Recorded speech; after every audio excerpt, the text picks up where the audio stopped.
Hey, hello, Steve here. Steve's Special Friday video. It's July something. 11th? Hold on. Yeah, July 11th. So, as I've started mentioning, I'm going to be opening up the new website soon, which is going to be HeartGrid.com. And I showed something, somebody asked me, or some people asked me, why HeartGrid? What's the meaning of HeartGrid? What does that mean? And boy, that was a really good question. And I had kind of the beginning of an understanding of it. And so I'll talk about this today for the Steve Special Friday video, because it's kind of like a combination of kind of some, as best I can explain according to my limited linear brain, what this connection is between the heart and basically the grid of creation. And what a kind of a dynamic cycle we all go through, I believe. And it comes from two ideas, well, more than two ideas, but in my mind right now, these are the two ones that are best explain it. It's like when we're in the womb, the first organ that's created for the fetus is the heart, and then everything else basically gets created out of the heart, expanding out from the heart.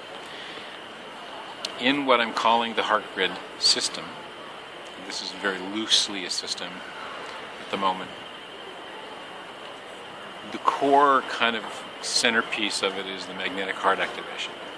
And all the other stuff around that supports the process that the magnetic heart activation takes people through. It appears to take people through. And it has the 5 levels, 2, 3, 4, 5, as many of you know. And the first level starts directly in the heart and shifts us out of a victim mentality into a way of, kind of a deep way of being that's based in the,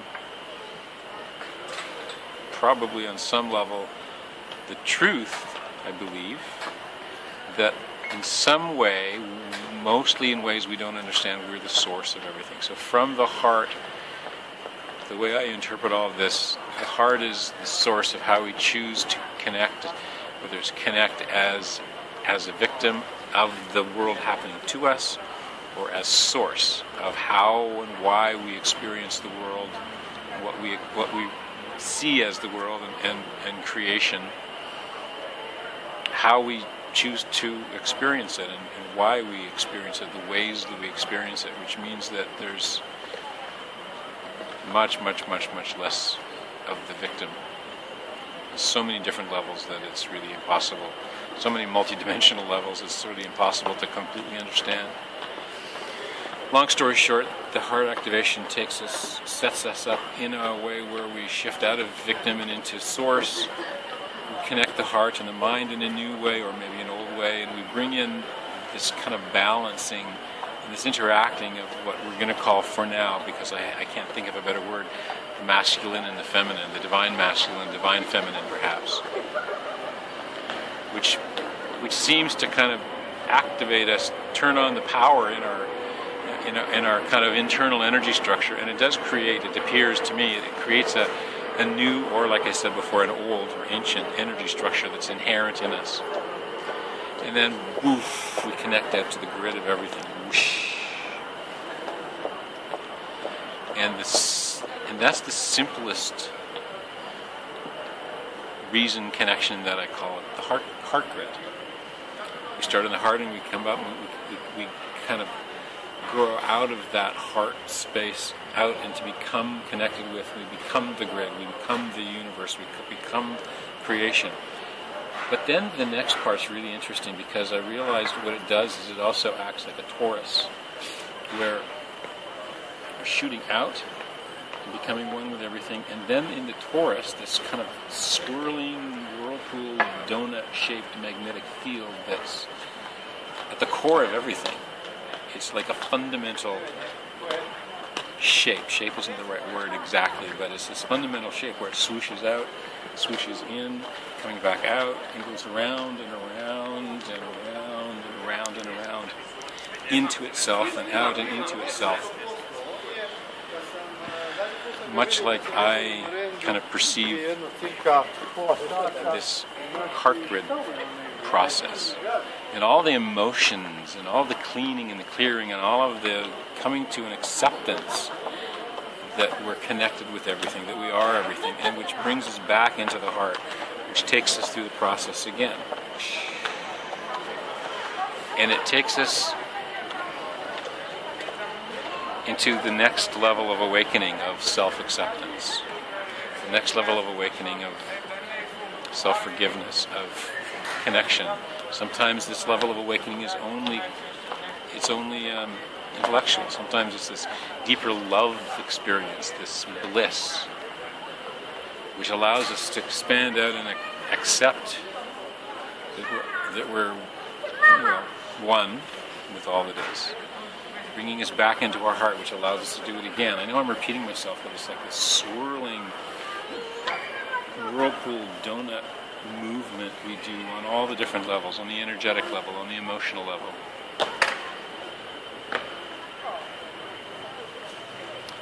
And then we seem to gradually, sometimes much more quickly for some than others, be in this kind of heart space, compassion, self-compassion place, and the world around us begins to change. And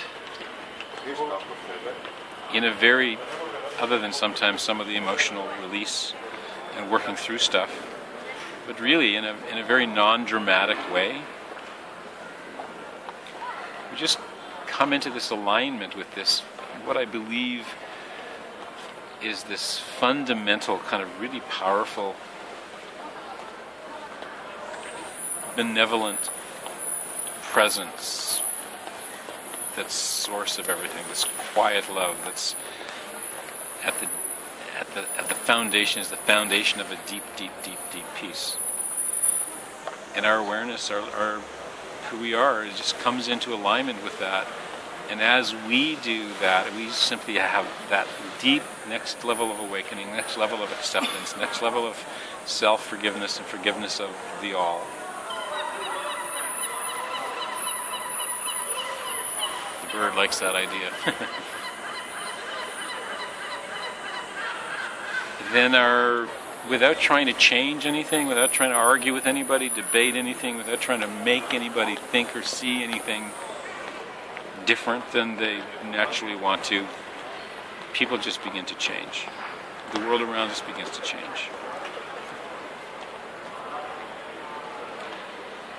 There's a study from the Transcendental Meditation people, something that they've done studies of, which something called the Maharishi effect. And when they do their particular kind of really high-level meditation technique that they call the siddhis, S-I-D-H-I, siddhis, and a certain percentage of people in a community do this meditation technique at the same time in a coherent manner. They create apparently a kind of a coherence of consciousness that literally affects the entire community. And when they do this, the results are, among other things, I don't remember all the details, but among other things, crime takes a dip. There's more other activities that suggested some kind of a deeper harmony that wasn't there before, and a bunch of other stuff, and it happens over and over and over again. So as we can kind of continue to kind of navigate and allow the HeartGrid, which I'll call for now, this process that we seem to be going through, whoosh, whoosh, down into the heart, expanding out to the next level of awareness and awakening, of forgiveness, and down again, which leads us into the heart, which expands us out into the experience of being connected with everything, becoming everything. It's really the best, only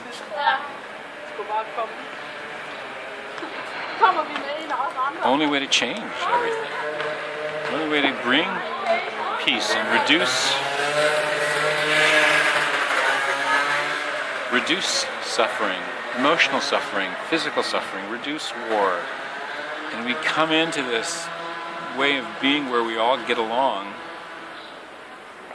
And what I feel is going to happen, and this is entirely my own idea, I wish I could take credit for it, as more and more and more of us simply become this, the rest of us will gradually come into an alignment as well, whether they intend to consciously or not, on an intellectual level.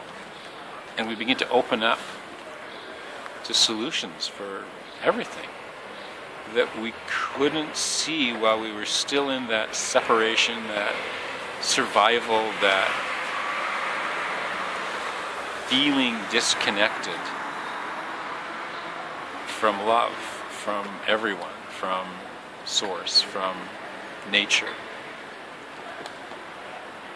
So enough of us, if we do this, it's going to change everything. And it's not just the heart activation. The heart activation is going to be really cool and really powerful, and it could hopefully be a really important piece of a bigger puzzle. But it's not just that. It's your meditation. It's your dealing with your emotions. It's whatever kind of love-based practices that get you out of the dramas, out of the dramas of your life, out of the dramas of all the conspiracy stuff, whether stuff like that is happening or not, out of that way of being that just creates more conflict and chaos and pain, and into this way of being that is peace, that is the love, that is the coherence, that is the kind of benevolent presence at the core of everything. So this is what I feel the HeartGrid is. This is why I guess I didn't know what I was deciding exactly when I chose the HeartGrid as the name, and when I chose this other little line below HeartGrid logo that says the next level of awakening. I didn't even know exactly what I was writing at the time. Now I'm beginning to understand what happened, why that's created. So that's the HeartGrid. So I hope it makes sense. Have a happy Friday. We'll see you next week. Bye.